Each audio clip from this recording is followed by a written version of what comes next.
सत्कर्म का सही मायने क्या है? जो भगवान से जोड़ करके कर्म किया जाए। संपूर्ण संसार असत है तो इसके संपूर्ण कर्म असत है। उमा कहूँ मैं अनुभव अपना, सत हरि भजन जगत सब सपना। भगवान शंकर कहते हैं कि हे उमा जी, मैं अपना अनुभव बताऊं, संसार स्वप्नवत असत्य है और एकमात्र भगवान का भजन सत्य है। तो जो कर्म भगवान को अर्पित कर दिया जाए, जो कर्म धर्मयुक्त हो, जो कर्म भगवान के लिए हो, वो ही सत्कर्म है, नहीं तो सब मिथ्या है, सब असत कर्म है। और इसी कर्म जंजाल में फंस करके जीव दुर्गति को प्राप्त हो रहा है। सत्कर्म तो कोई बिरला ही करता है।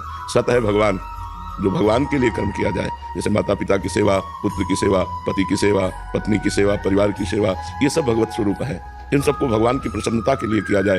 नाथ सकल संपदा तुम्हारी, मैं सेवक समेत सुत नारी, ये सत्कर्म हो गया।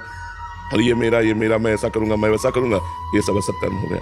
तो सत और असत इसका विवेक होता है। विवेक निर्णय करता है क्या सत है क्या असत है, और वो विवेक सत्संग से होता है। बिन सत्संग विवेक न होई, राम कृपा बिन सुलभ न सोई। तो विवेकवान ही सत कार्य का संकल्प करके, असतों का त्याग करके, असत कर्मों का त्याग करके वो भगवत प्राप्त बनता है। विवेकवान वही विवेकवान। आज हम कह रहे थे सुबह साधकों से कि लोग जिंदा कैसे हैं भगवान के भजन के बिना, भगवान से जुड़े बिना जीवित कैसे रह रहे हैं। विषयों में व्यर्थ जीवन जा रहा है, व्यर्थ का चिंतन, व्यर्थ का खान पान, व्यर्थ की श्वासें, व्यर्थ का जीवन। भगवान का स्मरण नहीं तो मरा जीवन समझो। क्या जीवन जो आप लोग भोगते हैं वो कुत्ता पशु भी भोगते। निद्रा, भय, आहार, मैथुन, इच्छा संपूर्ण सृष्टि में है। हर जीव सोता है, हर जीव खाता है, हर जीव बच्चे पैदा करता है, हर जीव भयभीत है। अगर यही मनुष्य जीवन में चारों बातें केवल रही तो पशु पक्षियों में मनुष्य में अंतर क्या रह गया। इससे दुर्लभ देह कही गई है, दुर्लभो मानुषो देहो।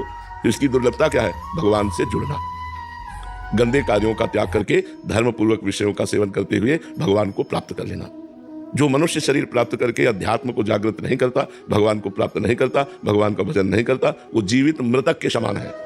जिन हरि भगत हृदय नहीं आनी, जीवित सब समान ते प्राणी। समान मुर्दा, मुर्दा जीवित मुर्दा टहल रहा है, क्योंकि भगवत भजन नहीं, सत्कार्य नहीं, बस वही प्रपंच का चिंतन, असत कार्य, वही खाना पीना भोगना, तो ये तो मृत कार्य है, असत कार्य है। तो मनुष्य जीवन का परम लक्ष्य है सत्कर्म करना, और सत्कर्म का स्वरूप है जो कर्म भगवान को अर्पित कर दिया जाए, जो कर्म भगवान से जुड़े, वही सत, नहीं तो सब असत, टोटल असत। महाराज जी, ये दान करेंगे इससे पुण्य मिलेगा, ये सत्कर्म है या असत कर्म है?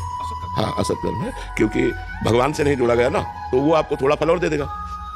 तो मान लो अगर यहाँ आपने बहुत दान किया तो स्वर्ग मिलेगा, तो स्वर्ग सत्य है क्या? ब्रह्म स्तंभ पर्यंतम सर्वम मायामय जगत। इनके से लेकर ब्रह्मलोक तक मायामय है। वो थोड़ा दिव्य भोग है, लेकिन अच्छा स्वप्न व्यतीत करने के बाद जगह टूटी खाट में पड़े रहे। स्वप्न में देखा आप राजा बन गए, और जब जगह तो टूटी खाट में, तो फायदा क्या होगा? तो एक स्वप्नवत स्वर्ग गए, फिर जन्म लिया मृत्यु लोक में, तो फायदा क्या होगा? केवल जो भगवान से जुड़ा हुआ कर्म, हाँ, वही कर्म जो हमने पुण्य किया, वही कृष्णार्पणम मस्तु, अब वो भागवतिक हो गया, अब वो सत हो गया। नहीं, बड़े से बड़े पुण्य का कोई महत्व नहीं। जैसे आपको लोहे की जंजीर से बांध दिया जाए तो बंध गए, और सोने की जंजीर से बांध दिया जाए तो बंध गए। बंधन तो दोनों में है। तो पाप है लोहे की जंजीर, और पुण्य है सोने की जंजीर, बंधा तो दोनों में है। सोने की जंजीर से बांध दिया जाए तो अच्छा लगेगा क्या? आपको एक खंभे में सोने की जंजीर से खूब जकड़ के बांध दिया जाए तो आपको गर्व रहेगा कि मैं सोने की जंजीर से बनाऊं, यार मुक्त करो मुझे। तो जीव बंधन युक्त है शुभ अशुभ कर्मों से। तो खूब नाम जप करो, भक्तों के चरित्र पढ़ो। सोनिका जी, राधे राधे महाराज जी। महाराज जी, ये जानने के बाद कि संसार माया में है, मन विषयों की ओर क्यों भागता है? जैसे सही माने में जाना नहीं है, सही माने में नहीं जाना। जैसे हमारे सामने 2000 का नोट बंद हो गया ना, और एक अटैची नोट डाले जाए, क्या एक भी नोट उठाने की इच्छा होगी? क्यों? क्योंकि अब चलता नहीं है। तो सही माने में जाना कि चलता नहीं है ना, तो उठाना मतलब कैसे उठाओगे? मन ही नहीं करेगा, इसका प्रयोग ही नहीं, क्योंकि हम जान गए झूठा है, असत है, तो प्रयोग ही नहीं। और 500 के अगर एक दो नोट फेंक दे तो इसका मतलब है हमने जो जाना सही नहीं जाना।